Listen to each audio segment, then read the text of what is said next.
Well, for the last 90 minutes of the show, I've been yelling at my producer, Michael Samter, because he's a big fan of this expansion for the college football playoff next year to 12 teams. And I was at Michigan, Ohio State. I love the do or die element of it that we got to see over the weekend. And I'm annoyed that we're still going to 12. So let me ask you this, just because it's been a major part of the show so far.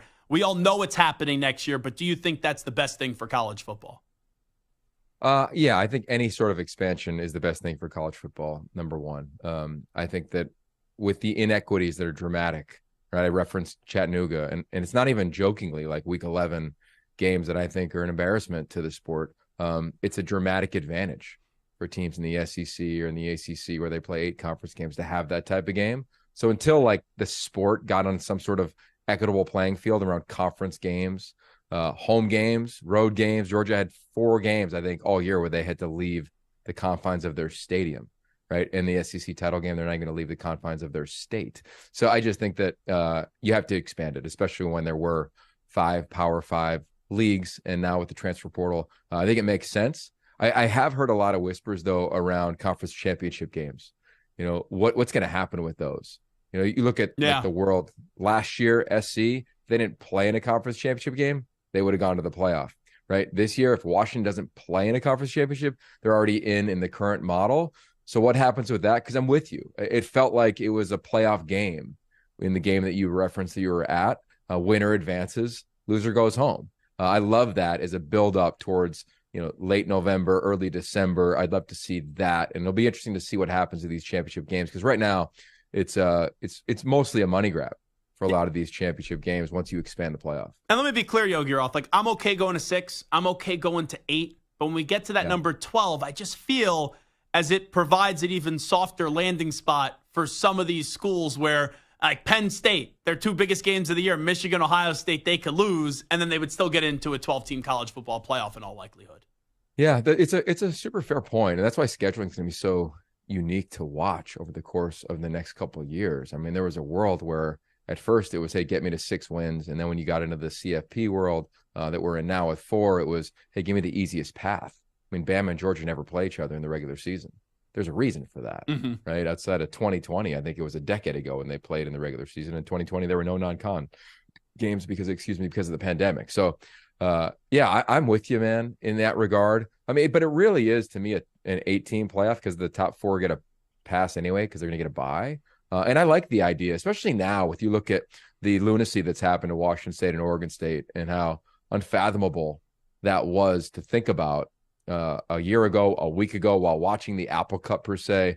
And now I think those 2 teams are well positioned to finish a year at 11-1, 12-0, and be 11-12 seed and see if they can get some chaos. So I like that part of it versus just the rich getting richer, because that's basically what has happened with these super conferences with pay for play, which is code for NIL.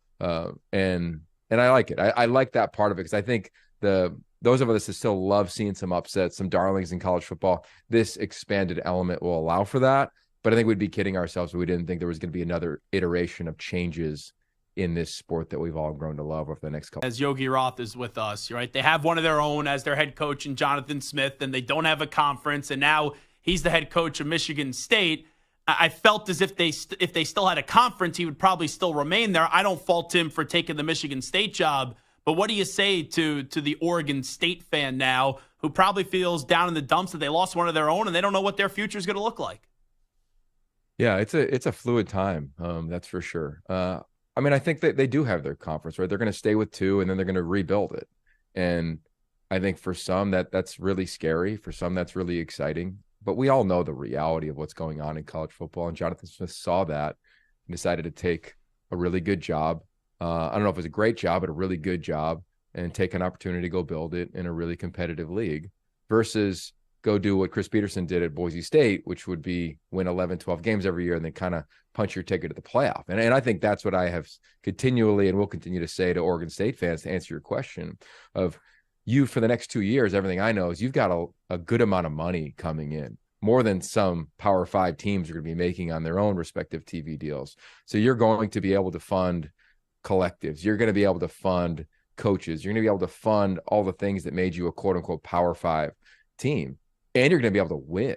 And we saw inklings of a schedule earlier today that came out. I think Sports Illustrated is one of the first to report it. They're going to have some crossover games with the Mountain West. And then we'll see as they slowly piece together the logo that has a ton of brand equity, which is the Pac-12 logo, of course. And what that becomes in 3 or 4 years, I don't know. But to those fans, I always ask, like, what matters most? And if it's winning, I think you're in a really good position to go win. Now, you're not going to be able to play some of the games that we've been accustomed to watching, right? That's what the Pac-12 was so unique for. You played Arizona, you played Washington, you played USC, UCLA, all the teams that we've grown to love and teams that Oregon State have beaten over the course of the last couple of years and put themselves in position to be on the doorstep of a title game the last 3 seasons. So I think it hasn't been fun up there by any stretch of the imagination. Same thing in Pullman. But I think both programs are really healthy when you start looking at the group of 5 and those teams they're going to have to play. And I think if winning is what matters, you have a chance to go to a playoff, probably a better chance to go than a lot of these other teams that just hired head coaches, right? I'd say Oregon State next year, do they go into the playoff or is A&M going? I'd say, well, if Oregon State can keep some of their roster together, Damian Martinez, their best player, one of the best running backs in America, announced earlier he's coming back. They got a better chance to be an 11, 12 seed than a rebuild in a reloaded SEC, for instance. Yeah, it's an interesting point because in a 12-team format, here's what I fear, that like the SEC, because of their brand and because of what it means to college football, you could have similar resumes, maybe A&M and Oregon State, and the brand of A&M would get in over Oregon State. Yeah, that'll be interesting to track. I mean, I get to present to the CFP committee every couple of weeks. We'll do it again later this week. I've done it the last handful of years on behalf of the Pac-12 Conference, along with our commissioner. It was first Larry Scott, now George Kliavkoff, along with Martin Hanks, Jim Thornby, other people within our league. And you go present and you give context in your best case. And it'd be curious to see what they do in that regard, because they've always said the games matter. I think that there's always going to be a world for 1 or 2 of those at-large bids to be group of 5s. I think we all look at that and say, sure, yes, if A&M had a month off and if UNLV had a month off, sure, we'd give A&M, but that's not reality. And that's the position that the committee's in that's really unique, because they're humans, right? This isn't the computer system that created the Mountain West Conference Championship game, for instance. These are human beings that have to evaluate 4 best today, or 4 best bodies of work, or 4 best if you give them a month off, or 4 best if you evaluate recruiting classes. Like, those things are going to be really fascinating to track over the course of, the next few days, let alone the next couple of weeks. But my gut says that there's always going to be 1 or 2 slots saved for one of those teams versus what you reference. In LSU, it would be that team this year over an Oregon State, for instance. So we'll see. But I think that those schools that have been left outside looking in what's happened in unfortunately in realignment, I think if you're the best one or one of the top 2 of those, you'll find your way in. That's why I do enjoy the 12-team playoff where we sit today. Well, the most fascinating part about the games mattering, we'll see how true that is. If, let's just say, Alabama beats Georgia in the SEC title game, and then you see Texas win the Big 12 championship, if it came down to that, Alabama and Texas, well, Texas beat Alabama by 10 points, and that's going to be the fascinating part in this final installment of the 14 playoff, if they would put Texas in over Alabama. Yeah, I hope they would, to be blunt. I mean, look, we when we talk to the committee, we're very clear, because I think when you looked at the last couple weeks of the rankings, when Florida State and Louisville were higher than teams in the Pac-12, or Iowa was higher than Arizona, you're saying, like, what are you watching? Like, what is happening in that regard? I'd be curious to see what the committee decides, because I think there is a world where head-to-head, of course, matters. Conference championship matters. Those are the first 2 things that they look to, the cluster of decision makers when it's tight. So that would lean towards Texas. I think we can't ignore that Alabama is a different team, right? They were rotating quarterbacks, from that game for the next couple of weeks, and then finally came back to where they started with their starting QB. So I don't know what they would do. What I hope doesn't happen is the committee say, well, Alabama beat Georgia, and, well, of course, Georgia's in because they've won the last 2. And I would say, hey, coming from a guy out here who studied the West Coast for the last 20 years, I've been in this league, man, this league has never been as deep as it is. It's never been as talented at the top, in the middle, towards the bottom. I mean, every And that's team a shame why it's going away. It's been phenomenal watching the Pac-12. I know that Yeah, gets you hot and that's a whole annoyed. other conversation. Well, that's a whole other conversation that I'm happy to have. But I think when it comes to the playoff, if the committee sits there and says, well, Bama beat Georgia in a great game, let's put them both in, I would say, what's the point of conference championships? It's the same thing why Ohio State season is done in terms of the playoff. Like, there's no chance in my eyes they get in, no matter even if there is chaos. Because we're going to have one-loss conference champions or even a two-loss possible conference champion that, to me, should get in because this extra week matters. So I'd be really curious to watch how it shakes out because I do think if there's two teams from a league, the best case is if Oregon beats UW in a thriller. Let's just say it's a walk-off field goal, and you look at a team that went unscathed in one of the most challenging schedules in the country, more challenging than anybody else who's in the conversation right now for the college football playoff berth. And you sit there and you say, oh, yeah, it kind of makes sense versus put in Georgia's because they lost in their title game based on what they did the last 2 years. Fact or fiction, Yogi Roth, the winner of the Pac-12 championship game will also have the winner of the Heisman Trophy in a few weeks. I think so. I'd say that would be fact. I do not. I think with every morsel of my body, if you're a Heisman voter and you have already voted or you plan on voting prior to kickoff on Friday or the final snap on Saturday, well, I don't want to attack anybody's character. You could say that, but I'll say you should lose your vote. I've said that to the Heisman Trust. I've said that every year I go to the Heisman. I'll be in New York City again next week for it covering. It's just irresponsible. I'm a huge Jaden Daniels fan. He was in the Pac-12. I met him when he was 16 at the Elite 11. He had an incredible year. Statistically was phenomenal. But the definition of the award is excellence with integrity, the athlete who pursues excellence with integrity.